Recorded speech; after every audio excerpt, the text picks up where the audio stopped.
जय माता दी दोस्तों, कैसे हैं आप लोग। आज के इस वीडियो के माध्यम से हम आप लोग को बताएंगे कि संतान सप्तमी व्रत 2020 का डेट क्या है, दिनांक तिथि क्या है, पूजा की विधि क्या है, पूजन सामग्री क्या है, भोग में क्या चढ़ाएं, व्रत कब और कैसे खोलें, साथ ही साथ व्रत की कथा बताएंगे। साथ ही साथ हम बताएंगे कि इस व्रत के दिन आप क्या कर सकते हैं। दोस्तों, इसकी हम संपूर्ण जानकारी देंगे। वीडियो स्टार्ट करने से पहले आप लोगों से रिक्वेस्ट है, अगर अभी तक आपने मेरे इस घरेलू खबर चैनल को सब्सक्राइब नहीं किया है तो चैनल को सब्सक्राइब करेंगे। वीडियो पसंद आएगा, वीडियो को लाइक करेंगे और जितना ज़्यादा से ज़्यादा हो सके मेरे इस वीडियो को शेयर करेंगे। दोस्तों, संतान सप्तमी व्रत भाद्रपद मास के शुक्ल पक्ष की सप्तमी तिथि के दिन किया जाता है। इस वर्ष यह 25 अगस्त 2020 के दिन मनाई जाएगी। यह व्रत विशेष रूप से संतान प्राप्ति, संतान रक्षा, संतान की उन्नति के लिए किया जाता है। इस व्रत में भगवान शिव एवं माता गौरी की पूजा का विधान होता है। भाद्रपद के शुक्ल पक्ष की सप्तमी का व्रत अपना एक विशेष महत्व रखता है। सप्तमी का व्रत माताओं के द्वारा किया जाता है। इस व्रत को करने वाली माता को प्रातःकाल स्नान और नित्य कर्म क्रियाओं से निवृत्त होकर स्वच्छ वस्त्र धारण करने चाहिए। इसके बाद प्रातःकाल में श्री विष्णु और भगवान शिव की पूजा अर्चना करनी चाहिए और सप्तमी व्रत का संकल्प लेना चाहिए। निराहार व्रत कर दोपहर को चौक पूरकर चंदन, अक्षत, धूप, दीप, नैवेद्य, सुपारी तथा नारियल आदि से शिव पार्वती की पूजा करनी चाहिए। सप्तमी तिथि के व्रत में नैवेद्य के रूप में खीर, पूरी तथा गुड़ के पुए बनाए जाते हैं। संतान की रक्षा की कामना करते हुए भगवान भोलेनाथ को कलावा अर्पित करना चाहिए तथा बाद में इसे स्वयं धारण कर इस व्रत की कथा सुननी चाहिए। संतान सप्तमी व्रत की पूजा दोपहर में की जाती है। इसके लिए आपको सुबह खीर, पूरी व गुड़ के 7 पुए या फिर 7 मीठी पूरी तैयार कर लेना है। पूजा के लिए धरती पर चौक बनाकर उस पर चौकी रखें, उस पर शंकर पार्वती की मूर्ति स्थापित करें। अब कलश स्थापित करें, उसमें आम के पत्तों के साथ नारियल रखें, दीपक जलाएं और आरती की थाली तैयार कर लें जिसमें हल्दी, कुमकुम, चावल, कपूर, फूल, कलावा आदि सामग्री रखें।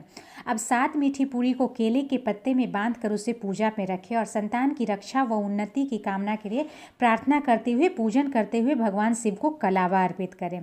पूजा करते समय सूती का डोरा या चांदी की संतान सप्तमी की चूड़ी हाथ में पहननी चाहिए। यह व्रत माता पिता दोनों भी संतान की कामना के लिए कर सकते हैं।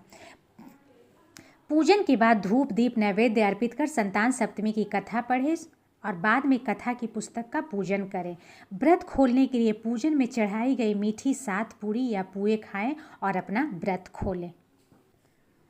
व्रत की कथा क्या है, तो सप्तमी व्रत की कथा से संबंधित एक पौराणिक कथा प्रचलित है। इस कथा के अनुसार एक बार श्री कृष्ण ने युधिष्ठिर को बताया कि किसी समय मथुरा में लोमेश ऋषि आए थे।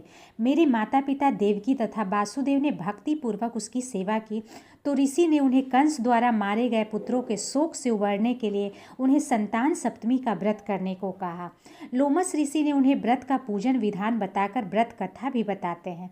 नहुस अयोध्यापुरी का प्रतापी राजा था। उसकी पत्नी का नाम चंद्रमुखी था। उसके राज्य में ही विष्णुदत्त नामक एक ब्राह्मण रहता था। उसकी पत्नी का नाम रूपमती था। रानी रूपमती तथा चंद्रमुखी में परस्पर घनिष्ठ प्रेम था। एक दिन वे दोनों सरयू में स्नान करने गई। वहाँ अन्य स्त्रियां भी स्नान कर रही थी।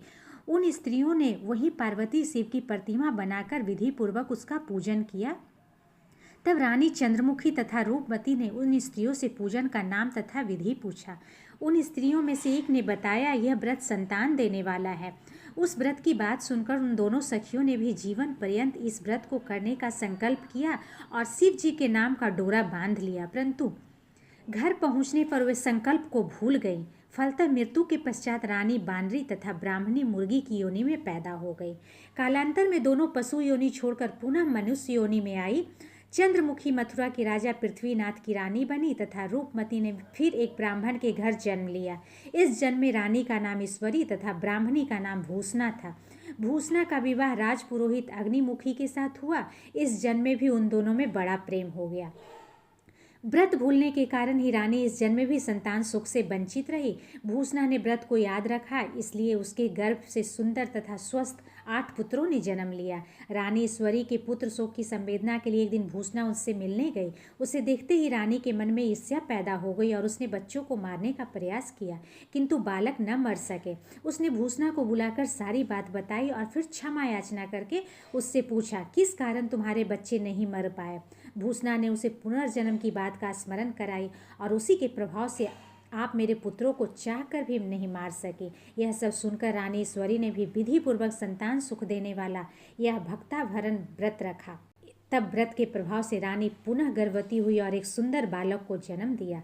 उसी समय से पुत्र प्राप्ति और संतान की रक्षा के लिए यह व्रत प्रचलित है। दोस्तों, मैं आपको बता दूं कि इस व्रत की कथा, संतान सप्तमी व्रत की कथा अगर पति पत्नी मिलकर सुनेंगे तो बहुत ही अच्छा होगा, शुभ फलदायक होगा। इसीलिए पूजा करें पति पत्नी साथ मिलकर, साथ में व्रत कथा भी सुने पति पत्नी दोनों साथ मिलकर। आशा ही नहीं, पूर्ण विश्वास है कि आज की वीडियो आपको पसंद आई होगी। वीडियो को लाइक करें, शेयर करें, चैनल को सब्सक्राइब करें। थैंक्स।